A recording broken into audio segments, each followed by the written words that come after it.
بسم اللہ الرحمن الرحیم۔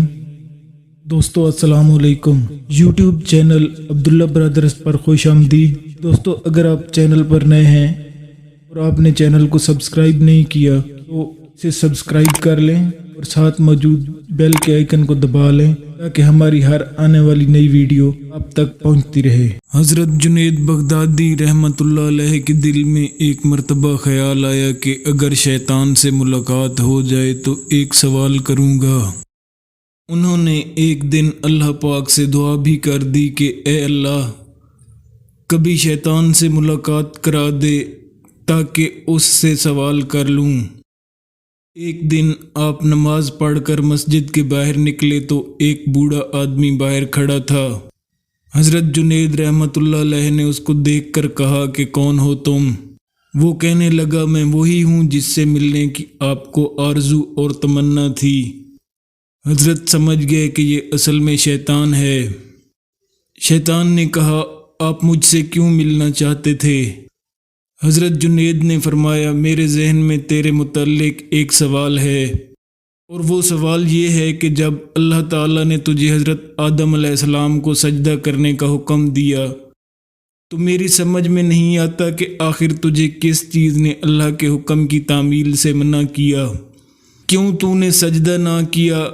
کیا اللہ کی عظمت کو نہیں جانتا تھا؟ تجھے تو اللہ کی معرفت حاصل تھی، اللہ کی عظمتوں اور جلال سے تو خوب واقف تھا۔ اس قدر اللہ کی قربت رکھنے کے باوجود جب اللہ نے تجھے حکم دیا کہ آدم کو سجدہ کر تو نے آخر سجدہ کیوں نہیں کیا؟ اس پر شیطان نے جواب دیا جنید، آپ جیسا توحید پرست آدمی اور یہ مشرکانہ سوال، آپ جیسا توحید پرست ایک اللہ کو ماننے والا، ایک اللہ کی عبادت کرنے والا، اور آپ کے ذہن میں ایسا سوال کیوں آ رہا ہے جو مشرکانہ ہے؟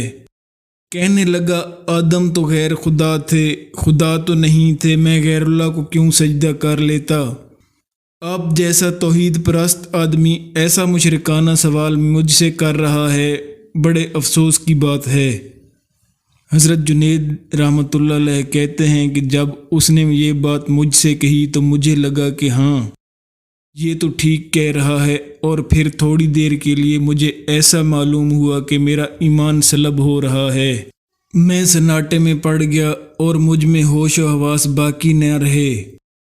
میں سوچنے لگا کہ اس کو کیا جواب دے سکتا ہوں، اس لیے کہ جب وہ کہہ رہا ہے کہ تم ایک اللہ کو ماننے والے ہو اور مجھے پوچھتے ہو کہ آدم کو سجدہ کیوں نہیں کیا۔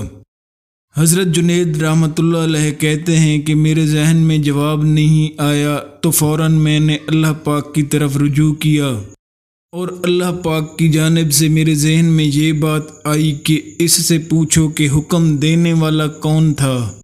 حکم دینے والا جب خود کہہ رہا ہے کہ فلاں چیز کو سجدہ کرو تو توحید اسی کا نام ہے کہ اس کی بات کو مان لیا جائے۔ حضرت جنید فرماتے ہیں کہ اس کے بعد میرا ایمان برقرار ہوا، ورنہ تو مجھے ایسا معلوم ہوا کہ میرے ایمان میں تزلزل پیدا ہو گیا ہے۔ میں نے فوراً شیطان سے پوچھا کہ تمہیں حکم دینے والا کون تھا؟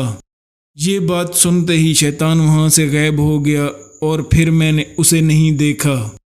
دوستو یہ شیطان کی مکاری عیاری ہے کہ اس نے نہ ولیوں کو چھوڑا، نہ غوث کتب ابدال کو چھوڑا، نہ انبیاء کرام کو چھوڑا۔ آپ غور کریں شیطان کس طرح کن باتوں سے اور کن چیزوں سے انسان کو گمراہ کرنے کی کوشش کرتا ہے۔ شیطان کی عیاری اور مکاری سے بسا اوقات انسان بے ایمان بھی ہو جاتا ہے، لیکن اسے خبر نہیں رہتی کہ میں بے ایمان ہو گیا ہوں۔ شیطان کفر کو مزین کر دیتا ہے۔ اللہ تعالی ہم سب کو نفس اور شیطان کے ہتھ کنڈوں سے محفوظ رکھے، آمین۔